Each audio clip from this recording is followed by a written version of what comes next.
परसों वारिस को मारा गया है, उससे पहले पहलू अखलाक को मार दिया गया, उससे पहले हमारे ही गांव के उमर मोहम्मद को मार दिया गया। तो मुसलमानों को यहां से उठा के ले जाओ, हरियाणा में जाके मार दो।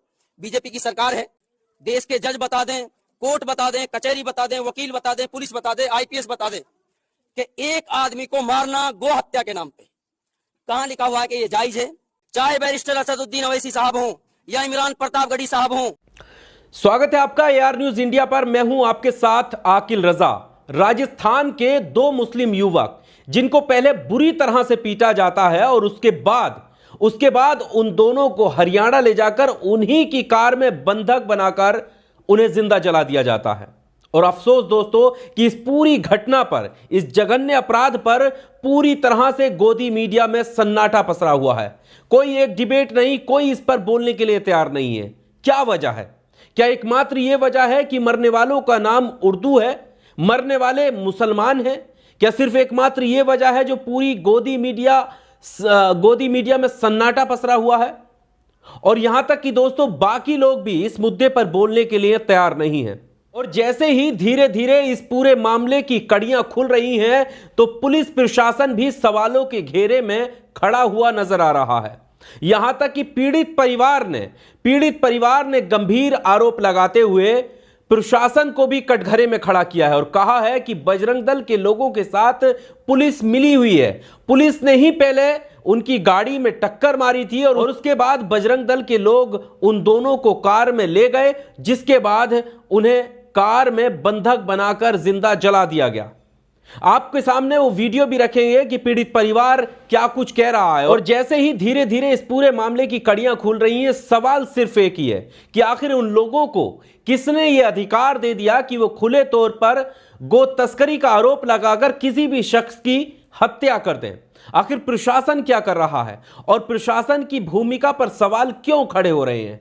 बारी बारी से आपके सामने वीडियो रखेंगे। सबसे पहले इस वारदात को जान लेते हैं कि आखिर इन दो लोगों के साथ हुआ क्या है। और ये पीड़ित की मुंह जबानी आप सुनिए कि किस तरह पीड़ित जो है वो बताते हुए नजर आ रहे हैं। ये वीडियो आप सुनिए। दोनों जो भाई हैं हमारे, ये ससुराल गए थे सीकरी भोरूबास, तो वहां से लौटते वक्त बजरंग दल वालों ने इनको उठा लिया। रात में किसी भी वक्त आ रहे थे। तो जब ये घटना हुई थी, जिस वक्त ये लोग पीरू का जोतरी गांव से होते हुए आ रहे थे किसी काम से, तो दो ही बंदे थे ये गाड़ी के अंदर, बुलेरो के अंदर। तो दोनों बंदों को पहले सीआईए पुलिस, जो हरियाणा की सीआईए पुलिस है, इस पुलिस ने आगे से टक्कर मारी है गाड़ी में सीआईए वालों ने। पीछे से बजरंग दल की जो टीम है, मोनू मानेसर और एक सैनी नाम का लड़का है, सैनियों का, फिरोजपुर झिरका का, उन लोगों ने बीच में इस गाड़ी को लिया है। गाड़ी को लेकर टक्कर मारी है। टक्कर मार के इन लोगों के हाथ पैर वहीं तोड़े हैं। तोड़ने के बाद इन लोगों को लंबा लिटा के मारा है वहीं। सारी घटना वहां के ग्रामीणों ने देखी है। वहां भी जाए वाकया पे टीम जाएगी। उसके बाद में फिरोजपुर थाने ने इनको लेने से मना कर दिया। तो ये वीडियो आपने सुना, इसमें साफ तौर पर वो बताती हुई नजर आ रहे हैं कि वारदात में हुआ क्या है और जो स्थिति घट रही थी उस वक्त वहां के लोग जो मौका वारदात पर थे उन्होंने भी यही चीजें बताई हैं, ऐसा ये आरोप लगा रहे हैं। और साथ ही इससे गंभीर बात और क्या होगी, ये आरोप लगा रहे हैं कि पुलिस की गाड़ी ने आगे से टक्कर मारी और उसके बाद पुलिस ने इन लोगों को लेने से, यानी अपनी हिरासत में लेने से इनकार कर दिया। जिसके बाद मोनू नाम का जो शख्स है जो बजरंग दल से जुड़ा हुआ है, उसकी कुछ तस्वीरें भी हम आपके सामने रखेंगे कि उसके तार कहां तक जुड़े हुए हैं, कैसे वो पुलिस प्रशासन के आला अधिकारियों के साथ उसके तालमेल हैं और फोटो सामने आ रहे हैं। वो भी हम एंड तक आप इस वीडियो को देखिए, वो भी हम आपके सामने रखेंगे। लेकिन उस मोनू नाम, जिसका ये नाम ले रहे हैं, उस पर यह आरोप लगा रहे हैं कि फिर वो अपनी कार में डालकर जो है उस गाड़ी को लेकर गए हैं और फिर जाकर के हरियाणा में उस वारदात को अंजाम दिया है। अब इसके आगे की बात, इसके आगे जो गंभीर सवाल उठाते हुए पीड़ित परिवार नजर आ रहा है कि आखिर क्यों ऐसा मुसलमानों के साथ हो रहा है, आखिर इनकी गलती क्या है? अगर कोई गो तस्कर है तो क्या संवैधानिक अधिकार किसी शख्स को, किसी संगठन को ये दिए हुए हैं कि वो खुले तौर पर हत्या कर दे? प्रशासन क्या कर रहा है? और यहां पर उन्होंने जो मुस्लिम प्रतिनिधित्व हैं, चाहे वो लोकसभा सांसद हो, राज्यसभा सांसद हो, और जो मुस्लिम नेता हैं, उन पर भी ये सवाल खड़े करते हुए नजर आए हैं। बारी बारी से हम आपके सामने रखेंगे। तो घटना आपने देखी, अब हम आपके सामने रखते हैं कि ये वही इलाका है जहां आए दिन एक नहीं कई घटनाएं हो चुकी हैं और एक के बाद एक ये घटनाएं हो जाती हैं। अभी हाल ही की घटना है कि प्रशासन ने ये कहकर टाल दी कि ये घटना जो है एक एक्सीडेंट की है, जबकि उस पर भी आरोप था कि बजरंग दल के लोगों ने इस मुस्लिम शख्स की हत्या की है और गो तस्करी के आरोप लगाकर उसे पीटा गया था, जिसकी वजह से उसकी मौत हुई।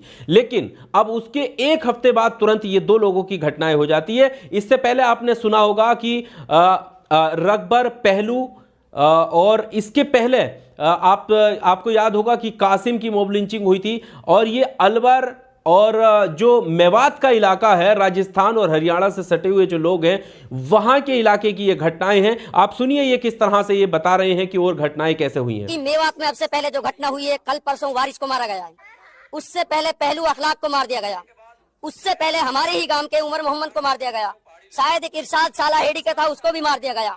बजरंग दल वालों ने अब से पहले हाफिज जुनैद को ट्रेन के अंदर जला दिया गया। इसके आगे ये सवाल खड़े कर रहे हैं कि आखिर ऐसा हो क्यों रहा है, चाहे वो राजस्थान सरकार हो, चाहे वो हरियाणा की सरकार हो या फिर उत्तर प्रदेश की सरकार हो, आखिर इस तरह की घटनाएं क्यों हो रही हैं? क्योंकि इन्होंने उत्तर प्रदेश में आपने देखा होगा कि किस तरह से अखलाक को पीट पीट कर मौत के घाट उतार दिया गया था और उस पर भी गोमांस का आरोप लगाया था। इसीलिए योगी सरकार पर भी सवाल खड़े किए, इसीलिए राजस्थान की गहलोत सरकार पर सवाल खड़े किए और हरियाणा सरकार पर सवाल खड़े किए। सवाल क्या है आप सुनिए। दोस्तों, मैं ये पूछना चाहता हूँ हरियाणा के अनिल विज मंत्री से, क्या आपका पुलिस प्रशासन और योगी आदित्यनाथ और राजस्थान की गहलोत सरकार सारे के सारे लोगों की एक ही फोन कॉल पे बात हो चुकी है कि तुम मुसलमानों को यहाँ से उठा के ले जाओ, हरियाणा में जाके मार दो, बीजेपी की सरकार है। और इस तरह की घटनाओं से आहत होकर ये पीड़ित परिवार ये गुहार लगा रहा है कि क्या संविधान की कोई आईपीसी, कोई आर्टिकल, कोई अनुच्छेद ये कहता है कि कोई गो तस्करी के नाम पर हत्या कर दे? क्या संविधान इस बात की इजाजत देता है? ये सवाल खड़ा कर रहे हैं। सुनिए आप एक चीज बताओ, कानून और संविधान के अंदर जो डॉक्टर भीमराव अंबेडकर ने संविधान बताया है, आर्टिकल यानी कि आईपीसी धारा के तहत कहाँ लिखा हुआ है? मुझे ये बता दें, देश के जज बता दें, कोर्ट बता दें, कचहरी बता दें, वकील बता दें, पुलिस बता दें, आईपीएस बता दें कि एक आदमी को मारना गो हत्या के नाम पे कहाँ लिखा हुआ है कि ये जायज है?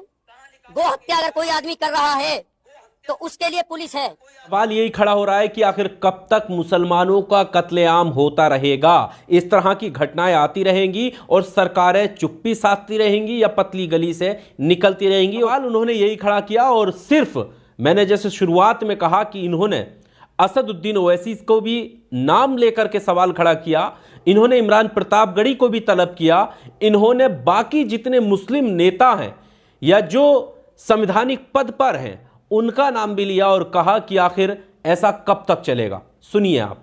चाहे बैरिस्टर असदुद्दीन ओवैसी साहब हो या इमरान प्रतापगढ़ी साहब हो या हमारे बड़े बड़े नाहिद हसन या इकरा हसन हो, जितने भी मुसलमान नेता हैं, स्वाले मोहम्मद हो या जाहिदा खान हो, हमारे भाइयों का हमें इंसाफ मिलना चाहिए।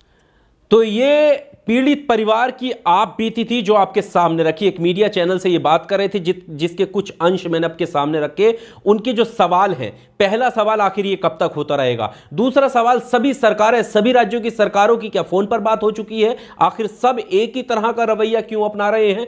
तीसरा सवाल, क्या संविधान में कोई ऐसा कानून है, क्या आईपीसी की कोई धारा ये कहती है कि इस तरह का अंजाम हो? क्या जो कानून के रक्षक हैं वो क्यों इस पर कार्रवाई नहीं करते?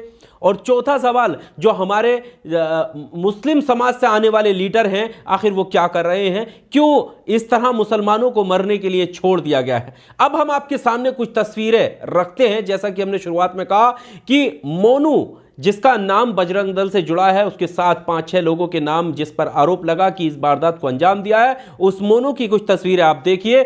जुबैर, पत्रकार जुबैर जो हैं, जो ओल्ट न्यूज़ के एक फाउंडर हैं और इस तरह की खोज करते रहते हैं, उन्होंने ये तस्वीरें निकालकर आपके सामने रखी। तस्वीर आप देखिए, ये वही मोनू है जिसके ऊपर गंभीर आरोप लगे हैं और पिछली घटनाओं को लेकर भी मोनू पर आरोप लगते रहे हैं। मोनू मानेसर, ये तमाम तस्वीरें आपकी स्क्रीन पर ये देखिए। ये वो पुलिस के महकमे के बड़े अधिकारी हैं जिनके साथ ये इनकी भेंट हो रही है और एक दूसरे को जो है सम्मानित कर रहे हैं। ये मोनू मानेसर है जिसके ऊपर गंभीर आरोप हैं। तो क्या जो प्रशासन पर आरोप लग रहे हैं, क्या जो पीड़ित परिवार आरोप प्रशासन के ऊपर, पुलिस की कार्रवाई के ऊपर, पुलिस की मौजूदगी के ऊपर लगा रहा है, क्या वो सही है?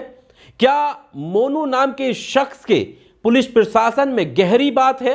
क्या प्रशासन इस पूरी घटना पर मिला हुआ है जिस तरह के आरोप लग रहे हैं? यह गंभीर सवाल है। और आखिर क्यों प्रशासन इतने गंभीर आरोप लगने के बाद अपनी सतर्कता नहीं दिखा रहा है? बहरहाल इस पूरे मामले को लेकर आपका क्या कुछ कहना है? हमने स्टार्टिंग से लेकर, यानी शुरुआत से लेकर हमने बताया कि यह पूरी घटना कैसे हुई, वो खुद आप बीती पीड़ित परिवार ने बताया, और साथ में उसके बाद पुलिस की क्या मौजूदगी रही, और इस पूरी घटना का आरोप जो बजरंग दल के लोग हैं उन पर लगा है, उनको लेकर क्या कार्रवाई हुई है। और साथ में आखिरी बात एक ये भी कि पीड़ित परिवार के लोगों ने यह बताया कि एफआईआर लिखने से भी ये लोग कतराते हैं कि बजरंग दल यहां का नहीं है, वहां का है, और वहां का नहीं है, यहां का है। तो क्या मुसलमानों को सिर्फ मरने के लिए छोड़ दिया है? ये आरोप लगाते हुए पीड़ित परिवार नजर आ रहा है। इस पूरी घटना को लेकर आपका क्या कुछ कहना है? कमेंट बॉक्स का सहारा लेकर आप अपनी राय जरूर दीजिएगा। यहां पर हम अपना काम कर रहे हैं। अगर आपको लगता है कि इंसानियत के नाते पीड़ित परिवार के साथ खड़ा होना चाहिए, इस तरह की दर्दनाक घटनाओं पर विराम लगना चाहिए और पुलिस को अपनी सतर्कता दिखानी चाहिए, तो आप कमेंट बॉक्स का सहारा लेकर इस वीडियो को आगे ज्यादा बढ़ा सकते हैं, शेयर कर सकते हैं, लोगों तक पहुंचा सकते हैं और आपसी भाईचारे की अपील कर सकते हैं। बहुत शुक्रिया। Subscribe now and press the bell icon. Never miss an update.